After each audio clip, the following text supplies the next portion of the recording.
7 ide usaha menggunakan mobil pribadi yang paling menghasilkan. Part 2. Antar jemput anak sekolah.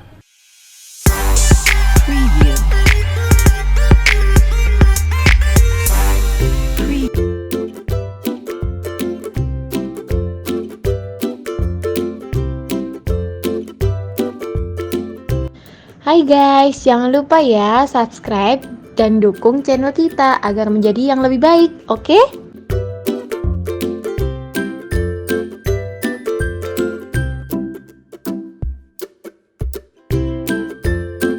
Tujuh tips memulai usaha antar jemput anak sekolah atau karyawan. Assalamualaikum guys, selamat datang kembali di channel kita ini, Serba Bagus. Jangan lupa klik like, share, komen, dan subscribe ya.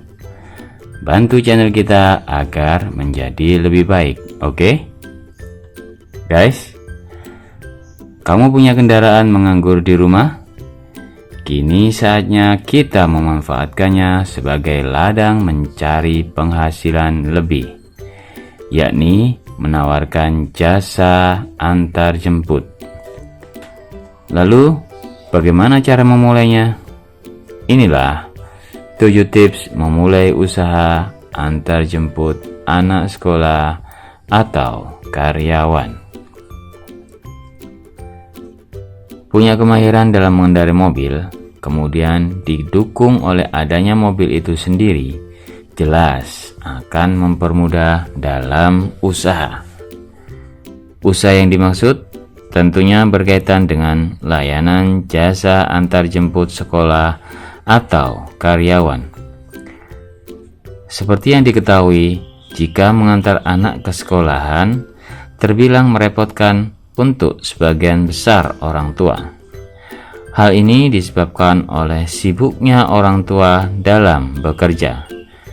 Konsekuensinya, tidak ada waktu untuk melakukannya.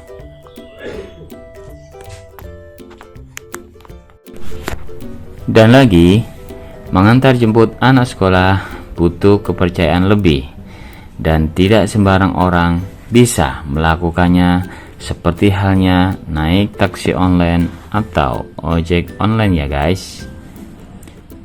Sama halnya dengan para karyawan, ketepatan untuk menjangkau tempat bekerja sangatlah diutamakan.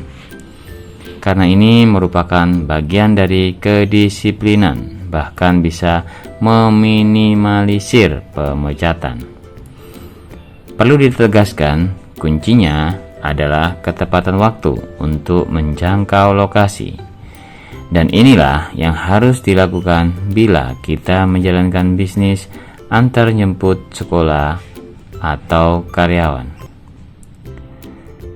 Dan lagi guys, pertanyaannya, kenapa sih customer pakai jasa antar jemput? Bukankah sudah ada taksi online atau ojek online? Pertanyaan yang bagus ya guys. Jadi begini guys, mungkin saja saat ini sudah ada taksi online atau ojek online, di mana para customer dengan mudah memesannya melalui aplikasi. Tapi ada hal yang tidak dimiliki oleh aplikasi taksi online atau ojek online ya guys, yaitu menjemput penumpang dari berbagai tempat penjemputan, tak hanya satu atau 2 titik penjemputan, bahkan bisa sampai 7 titik penjemputan yang berbeda dan juga yang memiliki 1 atau 2 tujuan. Ya jelas, mereka aplikasi taksi online tidak memilikinya ya guys. Dan ada lagi, ketika para customer berlangganan antar jemput secara bersama-sama, jelas para penumpangnya sudah saling kenal kan? Jadi tidak ada orang asing lagi di antara mereka, yang artinya kenyamanan akan mereka dapatkan ketika order antar jemput guys. Terlepas dari hal itu, ada 7 hal yang harus diprioritaskan guys ketika ingin memulai bisnis jasa tersebut. Tujuannya tentu saja untuk menjaga keeksisan serta keberhasilan dalam menjalankan bisnis. Mau tahu apa saja hal yang harus diutamakan dalam penyediaan jasa antarjemput karyawan atau anak sekolah? Mari simak ulasannya di bawah ini ya guys. 1. Siapkan kendaraan yang diperlukan.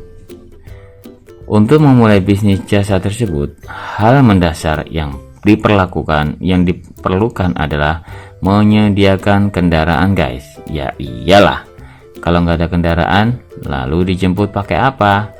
Mikir.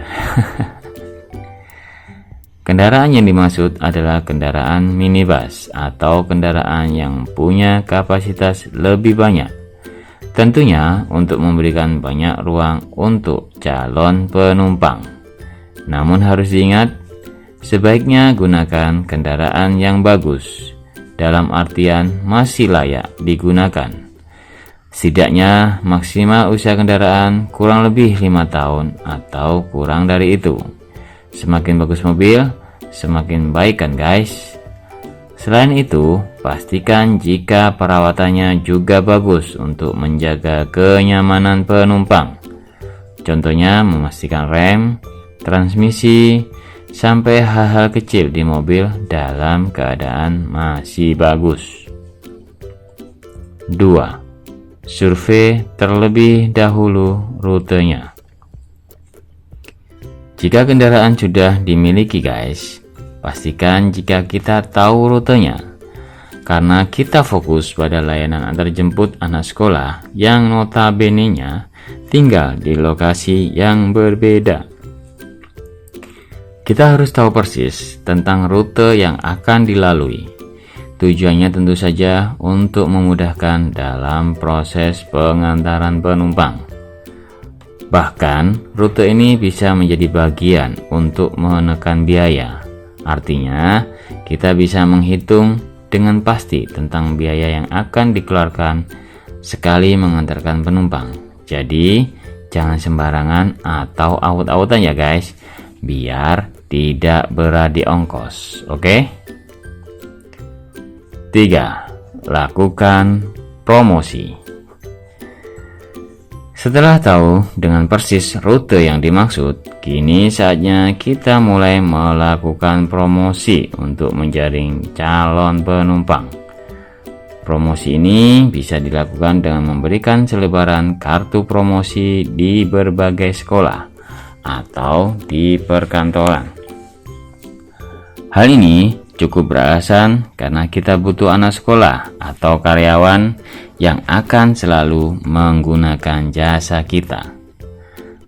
Contohnya adalah kita bisa menempelkan sejumlah lembaran berisi promosi usaha antarjemput di dinding sekolah, tentu saja dengan persetujuan dari pihak sekolah. 4. Buatlah komitmen dengan pihak bersangkutan. Komitmen diperlukan untuk menjaga kepercayaan dari calon penumpang. Komitmen ini bisa berkaitan langsung dengan bagaimana penyedia jasa layanan antarjemput ini terpercaya memberikan kenyamanan buat penumpangnya. Contohnya adalah dipercaya dalam mengantarkan ke lokasi sesuai waktu yang ditentukan. Setidaknya tidak mengalami keterlambatan dalam pengantaran ke lokasi. Dan untuk komitmen ini dijalin dengan pihak karyawan atau calon penumpang atau pada orang tua yang memanfaatkan jasa pengantaran anak sekolah.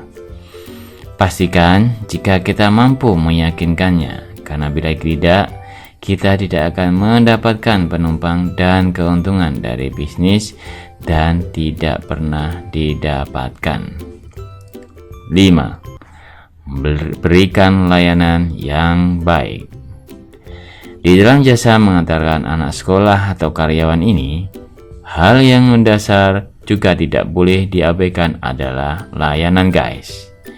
Layanan yang bagus akan mendapatkan respon yang bagus.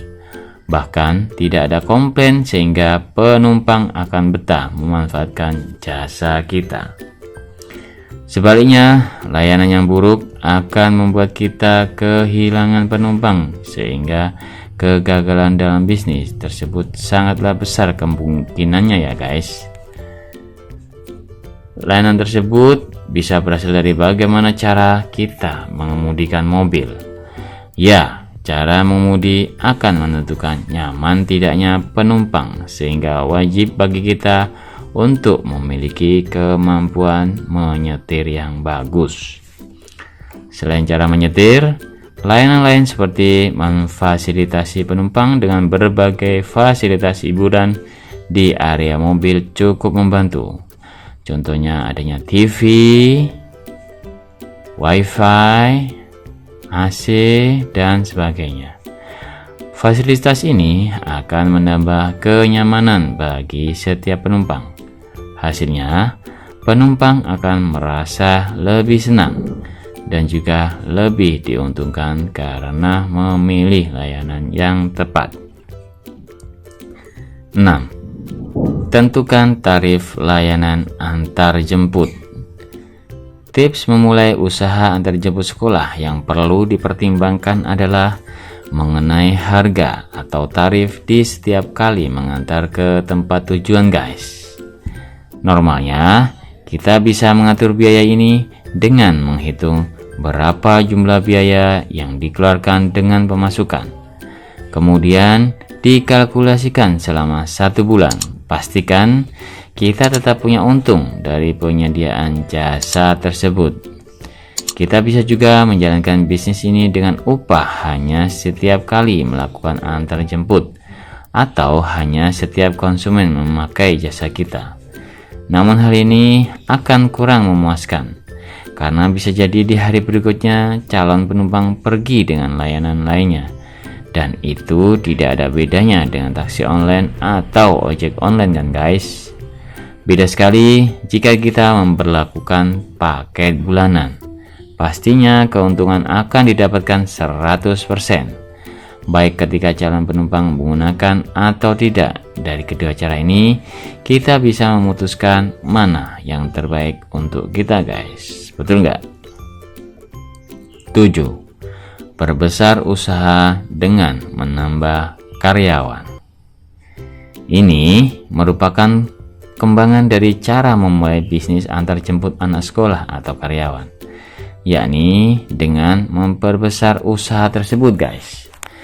Pertama kalinya, jangan lakukan terlebih dahulu untuk menyediakan banyak kendaraan, karena hal ini bisa menjadi bumerang. Misalnya, kita tidak mampu mendapatkan calon penumpang untuk masing-masing kendaraan, pastinya kondisi ini akan merugikan sekali walaupun kenyataannya mobil didiamkan. Cobalah untuk menyediakan kendaraan secukupnya. Baru kemudian jika dirasa strategi promosi berhasil menjaring lebih banyak calon penumpang, maka kita bisa memperbesar bisnis tersebut. Tentunya memperbesar usaha ini dilakukan dari hasil keuntungan bisnis. Ini artinya kita diwajibkan untuk mengumpulkan uang hasil keuntungan bisnis untuk memperbesar bisnis. Jika memang bisnis yang dijalankan sudah berjalan dengan baik, kini saatnya kita mulai untuk merekrut karyawan baru. Pastikan untuk menyeleksi sopir yang punya kualitas mengemudi lebih bagus, karena ini berhubungan dengan layanan. Dan layanan ini akan menentukan lama tidaknya bisnis yang kita jalankan. Oleh karenanya, pastikan untuk memilih supir yang benar-benar terpercaya. Nah, satu hal yang harus dipikirkan ketika sudah merekrut karyawan baru adalah menentukan gaji untuk karyawan tersebut. Ini juga penting untuk dilakukan, mengingat bisnis yang dijalankan butuh perputaran dana yang lebih baik. Aturlah sisi pengeluaran biaya secara tepat untuk operasional mobil, kemudian aturlah biaya untuk gaji masing-masing supir. Dengan cara demikian, kita akan tahu persis mengenai laporan pemasukan uang yang didapatkan di setiap bulannya. Nah guys, demikianlah 7 tips memulai usaha antar jemput anak sekolah atau karyawan yang akan memberhasilkan. Jadi, sebelum berpikir untuk sukses dalam bisnis, pastikan kita punya dasar-dasar untuk memulainya dari awal ya guys. Oke, terima kasih sudah menonton sampai selesai. Jangan lupa untuk klik like, share, comment, and subscribe.